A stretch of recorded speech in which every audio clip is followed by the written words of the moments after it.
Everyone, बच्चे हम लोग क्लास 12th बायोलॉजी का चैप्टर 2 डिस्कस कर रहे हैं ऑब्जेक्टिव क्लासेस में।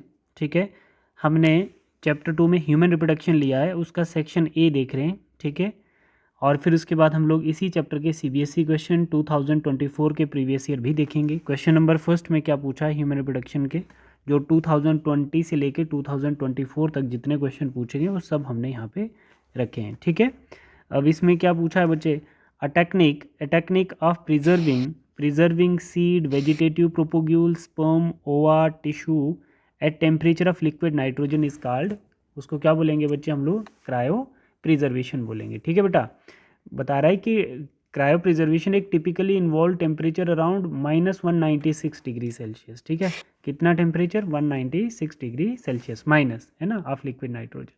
ठीक है बेटा, फिर बता रहा है आपके पास in angiosperm functional megaspore develop into embryo sac. तो आपको पता है बच्चे, मेगास्पोर मदर सेल्स प्लाइडी 2n, और उसमें जब हम मियोसिस करते हैं तो हमारे पास क्या बनते हैं, मेगास्पोर 4 बन जाते हैं। ठीक है, जिसमें से 3 डिजेनरेट हो जाते हैं और एक क्या रहता है, फंक्शनल मेगास्पोर रहता है। ठीक है, तो उस एक फंक्शनल मेगास्पोर से हमारे पास कंप्लीट एम्ब्रियो सैक बनता है। क्लियर है बेटा?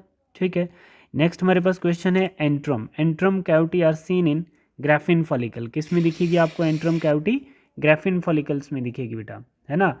जैसे ही हम लोग ग्राफिन फॉलिकल मैच्योर होते हैं, mature in ovarian follicle that are ready to release an ovum, है ना, जब एलएच का सर्ज आएगा सेकेंडरी ओसाइड रिलीज होगा। ठीक है, तो उस समय आपको एक एंट्रम कैविटी भी देखने को मिल सकती है।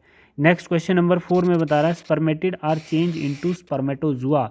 एक प्रोसेस होता है जब स्पर्म मैच्योर हो रहा होता है, तो उस पर्टिकुलर स्टेप को हम स्पर्मियोजेनेसिस बोलेंगे, राइट। उसके बाद हमारे पास जर्माइनल वेरिएशन जो है, germinal variation are indeed also known as blastogenic variation भी इसको हम लोग बोल सकते हैं। ठीक है बच्चे, और साथ में हेयरडिटी वेरिएशन भी बोल सकते हैं उसको। ठीक है, ये किस में होगी, रिप्रोडक्टिव सेल्स में होगी, जिनको हम जर्म सेल्स कहते हैं, and are pass on to the offspring. ठीक है, तो ये बिल्कुल ट्रू है बेटा, यस।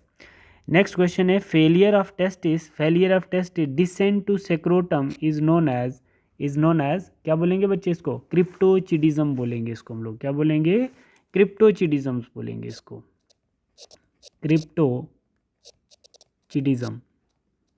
ये एक डिजीज है बच्चे, क्रिप्टोचिडिज्म। नेक्स्ट बता रहा है कि non occurrence of menses is known as amenorrhoea. उसको क्या बोलेंगे बच्चे, एमेनोरिया बोलेंगे, एमेनोरिया। ठीक है, एमेनोरिया, ठीक है, स्पेलिंग एक बार चेक भी कर लेना।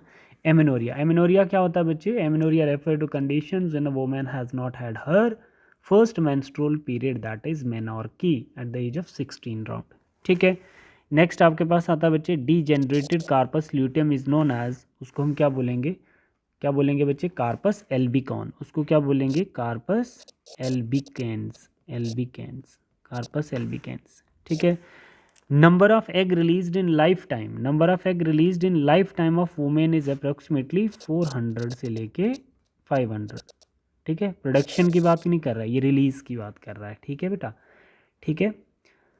नेक्स्ट आपके पास और आता है site of fertilisation in mammal is called, क्या आएगा बच्चे, साइट ऑफ फर्टिलाइजेशन क्या है मैमल में, फ्लोपियन ट्यूब आ जाती है, जिसको हम ओविडक्ट भी कहते हैं, फ्लोपियन ट्यूब आ गया, जिसको हम ओविडक्ट भी बोल सकते हैं बच्चे। ठीक है, और भी डायलेटेड पार्ट जो होता है बच्चे, है ना, उसको एम्पुलरी पार्ट भी कहते हैं, एम्पुलर रीजन्स भी कहते हैं, तो fallopian tube is a right answer. ठीक है, which are the following responsible for functional maturation of sperm.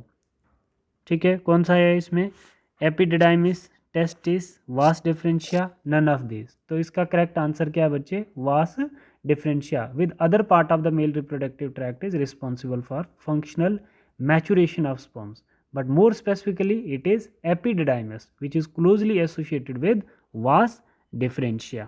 ठीक है, ये वाला।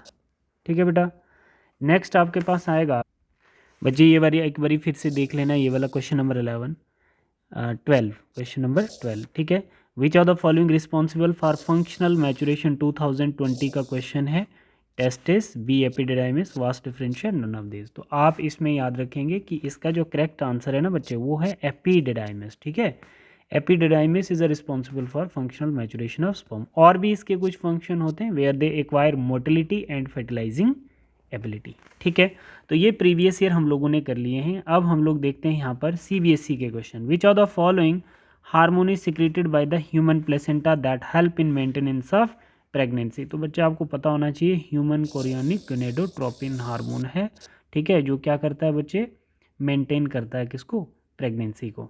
ठीक, next question, the periodic abstinence of a couple for family planning should be. आपके पास ऑप्शन दिए हुए हैं, day 5 to 10, day 13 to 15 of menstrual cycle, day 10 to 17 of menstrual cycle, day 16 to 20 of menstrual cycle. Select the option that has been correct sequence of event of human female reproductive cycle. ठीक है बेटा, ये तो next question है नीचे, पहले यहाँ तक आपने आंसर करना है इसका। तो बेटा जहाँ तक पहले आपको ये पता होना चाहिए कि पीरियोडिक एब्सिस्टेंस क्या होता है बेटा। देखो, एक ये वो पीरियड होता है बच्चे considered as a fertile window, मतलब more chance to fertility during which ovulation typically occurs and pregnancy is most likely in this period, है ना। तो बता रहा है कि पीरियोडिक एब्सिस्टेंस हम किसको मानते हैं बच्चे, day 10 to 17 of menstrual cycle. Menstrual cycle के डे 10 to 17, सी वाला राइट आंसर है।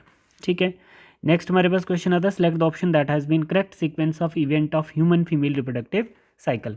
तो इसमें करेक्ट सीक्वेंस बताना बच्चे। तो आप लोग देख सकते हैं ओवुलेशन किसके, रिप्रोडक्टिव साइकिल्स के रिस्पेक्ट में अपने करेक्ट सीक्वेंस बताना है। तो क्या होगा, सबसे पहला तो ये आएगा ना बच्चे, growth of follicle and oogenesis।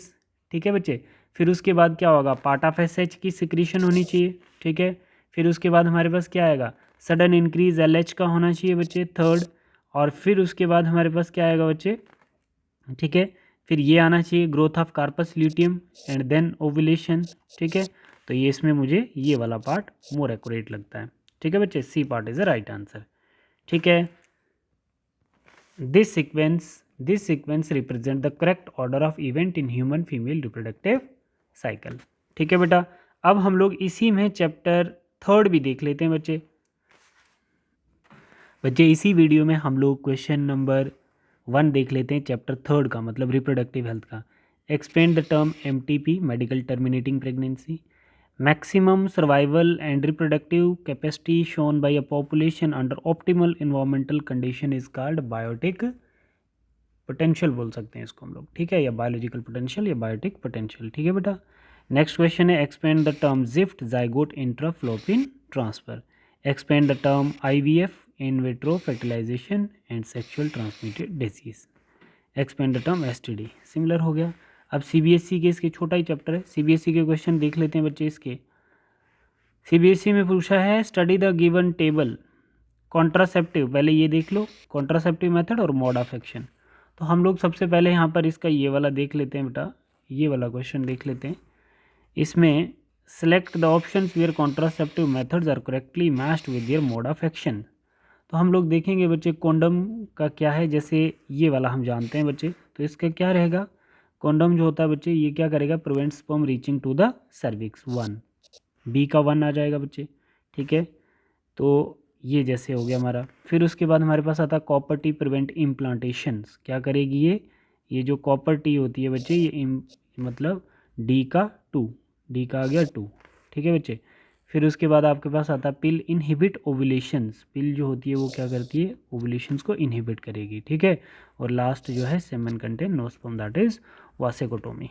ठीक है बेटा, तो C part is the right answer. फिर आपके पास आता है विच हैज़, क्या क्वेश्चन है आपका बच्चे, which was the last of the 24 human chromosome to be completely sequenced. तो सभी बच्चों को पता होना चाहिए chromosome number 1 chromosome, A part है इसका, है ना। Chromosome 1 was the last of the 24 human chromosome to be completely sequenced which was accomplished in 2006 में।